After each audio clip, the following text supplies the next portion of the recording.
main challenge. I think the universe wanted me to become an actor. I never did it by calculation. Uh,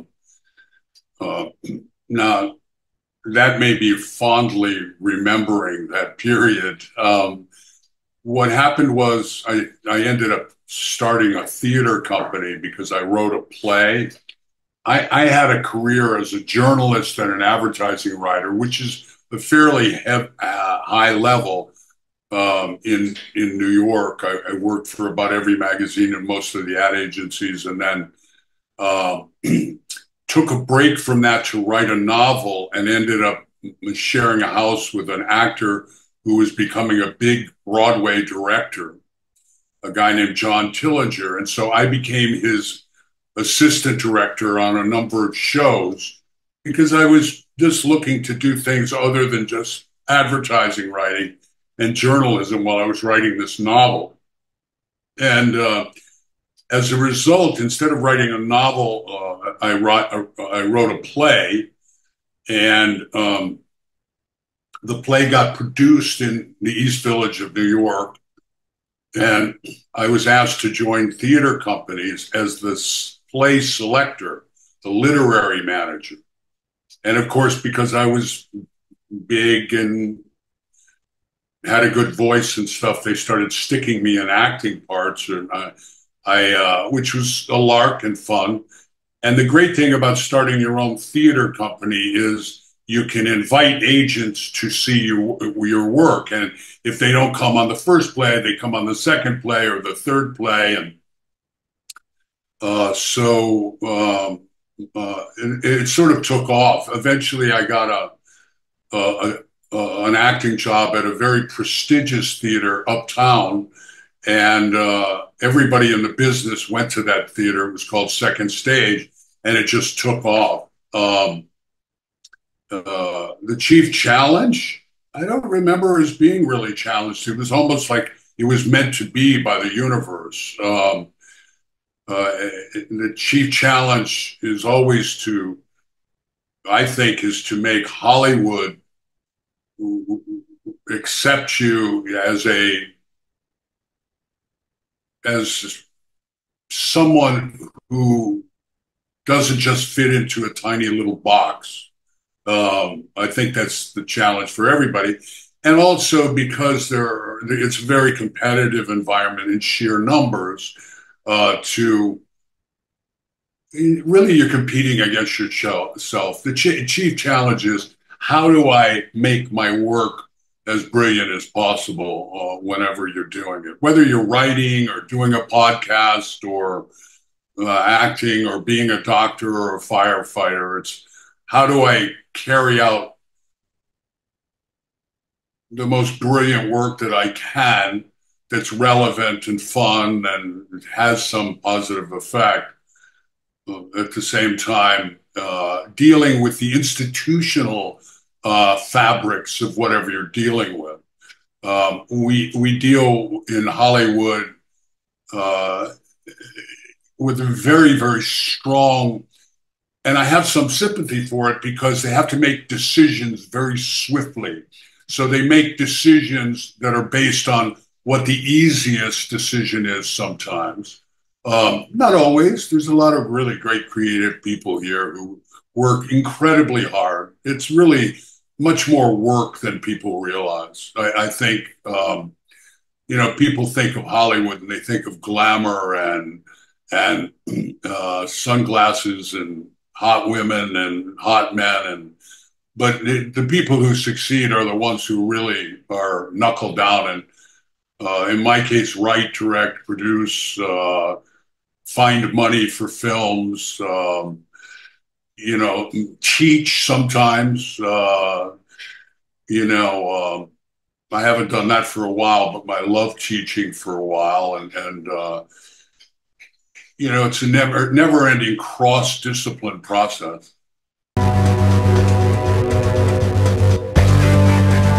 Well, I think I have a tremendous work ethic. There's no question about that. But that's not enough, just working hard. You have to work smart. I think I got a great dedication to education from my parents. I was blessed with a physical body and a voice that had a place in the entertainment business. But largely, I'd say it was an ability, and particularly we're talking about the beginning, an ability to realize that there's a solution to any problem. I mean, I had one this morning that, you know, if you're a filmmaker, you're always looking for money. So I woke up this morning and realized perhaps I've been doing it in too small a way. Perhaps I need to dream bigger for how I find money. Instead of trying to find $5 million, maybe I should find 200 million.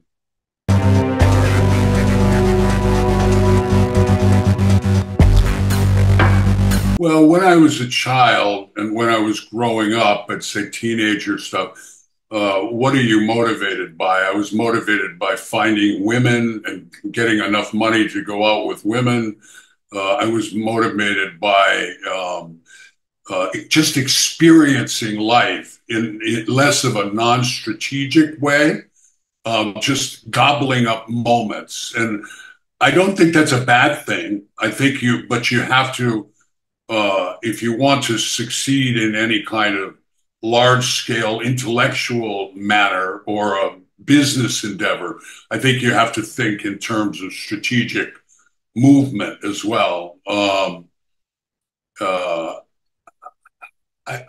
not motivated much by any kind of mean-spirited calculation. I'm motivated by, okay, we have a goal. How do we get to that goal? I wasn't all that, you know, I was kind of, when I was younger, it was just experience it, just experience it, just experience it. But I was analytical, but okay, I just did an audition. How could I make that audition better? How could I make that, how could I make a note to do something different the next time? So you have to apply analytics and strategic thinking after a while, you know? I think the thing this morning when I was talking about the $200 million, that's strategic thinking rather than thinking like a lot of filmmakers, how do I get my money for my movie? Well, I've got 5 or 6 movies, 7. I've got an entire film company. Okay, you're going about this wrong, Patrick. Or not wrong, you're going about it right. You need to do that too. But you also need to think in terms of, wait a second, maybe I can circumvent, maybe I can circumvent this, this situation of looking for money for one movie and find the $1 billion for an entire studio. So something like that. And then you have to identify who's got that and how do I serve them in a way that that's something they want to do. That's a win-win situation for them. Well, every job is different, and so you have to look at it in what is that style. For acting, you say, what's the script? Where's the person? How can I make this arresting? How are the other people who are playing parts like this in the world? How can I make it different from that? There's a lot of improvisational stuff that happens very fast. You get on a location and like a good comedian who can work a room, you've got to look around and see what objects do I have there and what can I do to make this particular moment on a film memorable. So there's a lot of improvisation, but there's a lot of hard work in learning the lines and identifying wardrobe and identifying nuances of speech, dialects that takes place far before the time that you get on the set. And you have to do that very fast. A working actor does that very, very swiftly. And I'm nothing if not a working actor. You know, somebody who's at the front lines all the time, and it doesn't have 6 or 7 months to put a movie together. Sometimes I get hired the day before the job and have to become, my last job, I had to become a Ukrainian. It's called the whole shot. I had 24 hours to get the dialect, put the wardrobe together, pack it, fly to the location, and go in and memorize the lines. I was memorizing lines in the airport, just diving into it. You have to be swift. What tools do I need for that particular job? You're an emergency actor. And sometimes they call you late in the day because they don't want to even deal with actors and their contracts. I've worked with directors like that. It's a nightmare for them. So they call you 12 hours before the job. I just want to add, when you're doing a screenplay or you're putting a project together, you're talking about massive months-long research sometimes. You're talking about a much longer process. Sometimes the writing goes very, very swiftly because I think we're very fast, and I'm a member of a team here. You'll see my lovely wife in the back here, who's a central member of the team. But we are very swift. But you're talking, when you're mounting a production, it's a much longer process. So.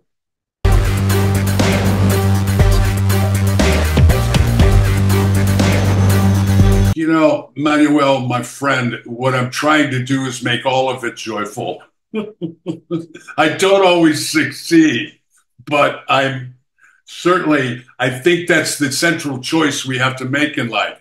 Why are you doing it if you're not making it joyful? It's like people think other people or external things are going to make us happy. The truth is, being happy is a choice. Even if you're in a war, you got to do that. It's not always that easy.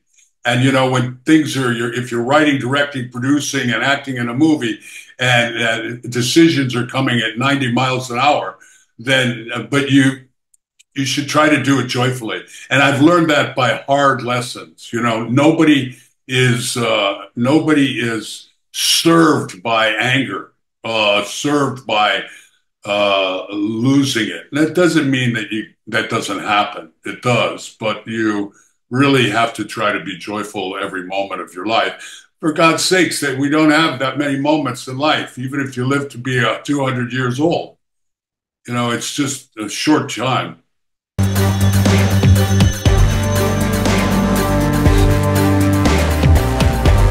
I believe, let's say screenwriting, you have to tell the story, but it's part of the aspect of it to always balance the economic model and always balance the economic dramatic presentation of a project. You can't get money for movies unless you have business models in place, and I consider that a sacred trust because it's called the movie business. So you have to, I don't think it has to be either or.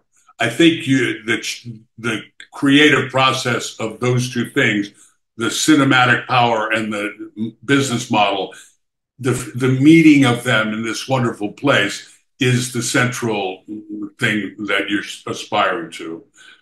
There's a great, great joy in taking something that, and always, usually the script and the project becomes much better, because if you're looking at something purely from an economic standpoint and spending money, that's not a good thing. We are always thinking about, how do I elevate the movie and yet reduce our budget?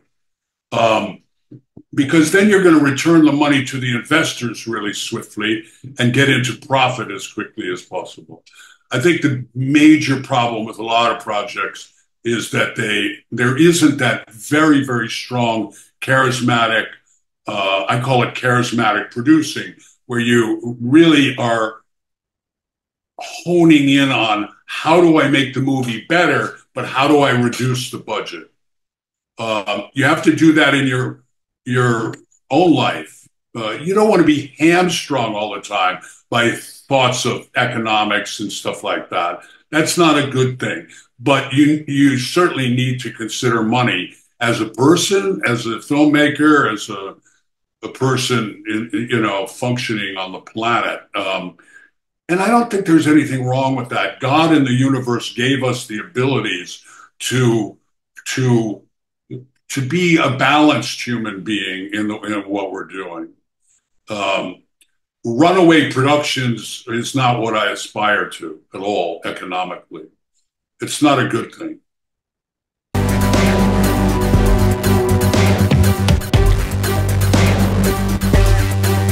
Well, I'm often thought of as a guy who plays the villain or the antagonist and stuff like that. It's not exclusively true. I've got a movie coming out on the 9th of October with Cynthia Rothrock, which what she's achieved with this movie is fantastic, where I play her noble brother, the sheriff.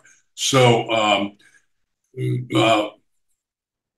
but what am I thinking about them? What I'm thinking about them is, as I've said before, what is Javier Bardem doing?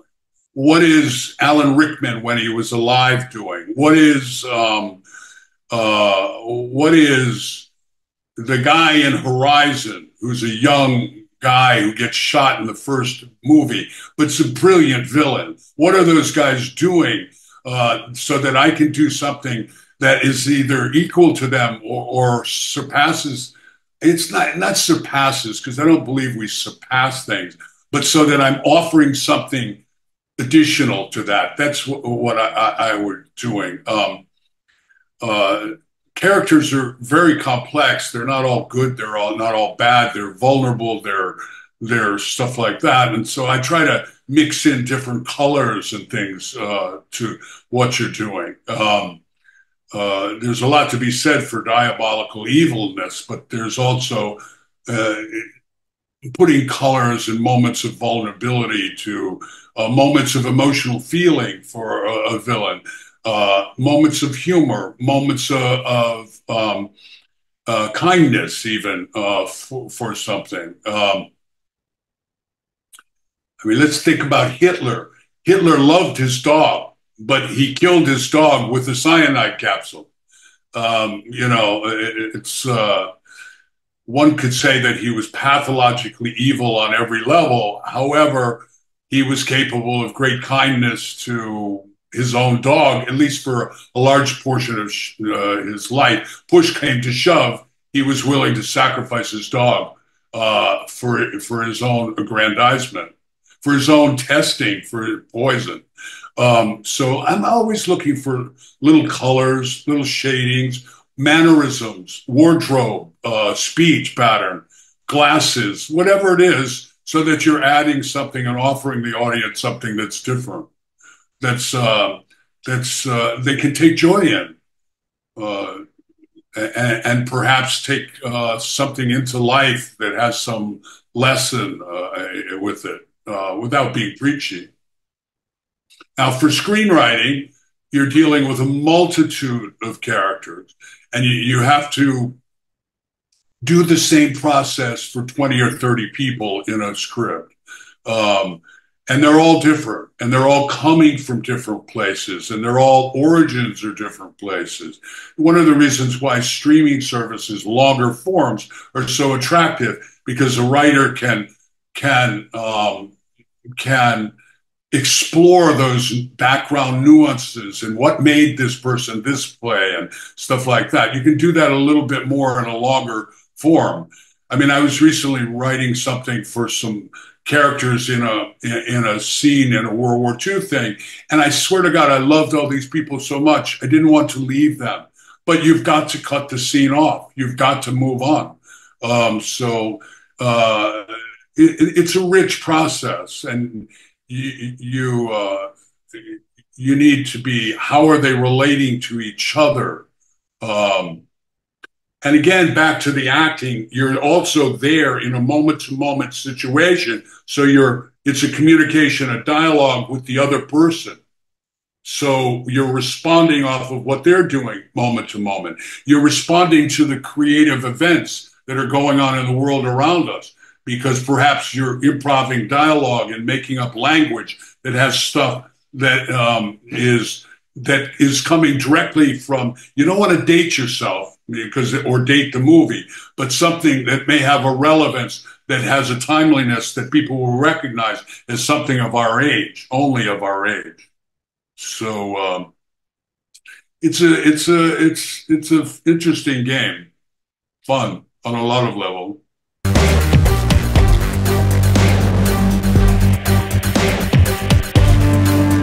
I think a moment of deep significance is my meeting my wife.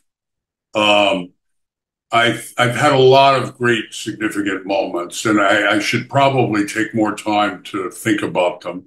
Certainly, getting hired by Steven Spielberg over the phone to my agent was a significant moment. There have been films that have been Death Warrant, Kathy Henderson. I'm actually working with, one of the great things is I'm working with the daughters and the sons of people that I started with now.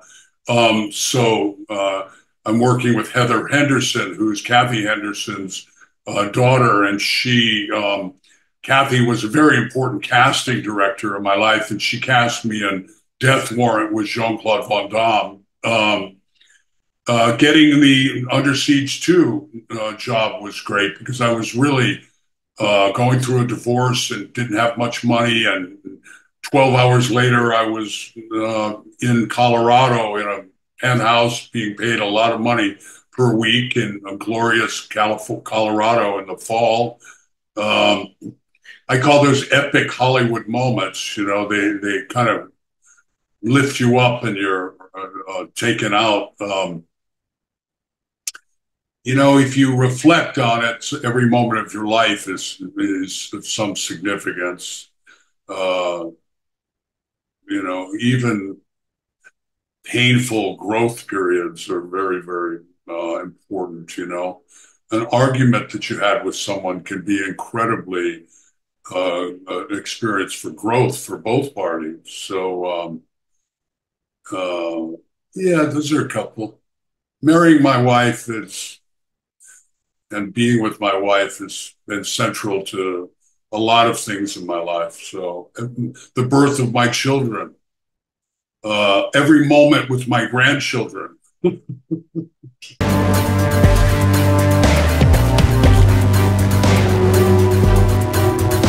I'm a struggling little man who's trying to have God realize that he's actually okay. You know, we're a little speck of sand in the time of universe, and so I think it's still important to take value and joy in what you're doing, but I'm not so sure of the importance of any of us in the grand scheme of, or even the human race or anything. You know, it's like, but we're energy, and our energy will go on one way or the other. So, who am I? I'm my mother and father's son. There's no question about that.